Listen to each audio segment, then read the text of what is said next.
ஒரு முடிவு எடுத்தாக வேண்டிய நேரம், தவிர்க்க முடியாத தருணம் அது.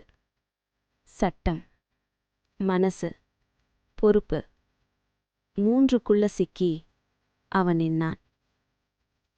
கார் விற்றதில் லாபமில்லை. ₹1 கூட கையில நிக்கல. மாறாக செலவுதான். ரிப்பேர், பேப்பர்கள், மீண்டும் கடன்.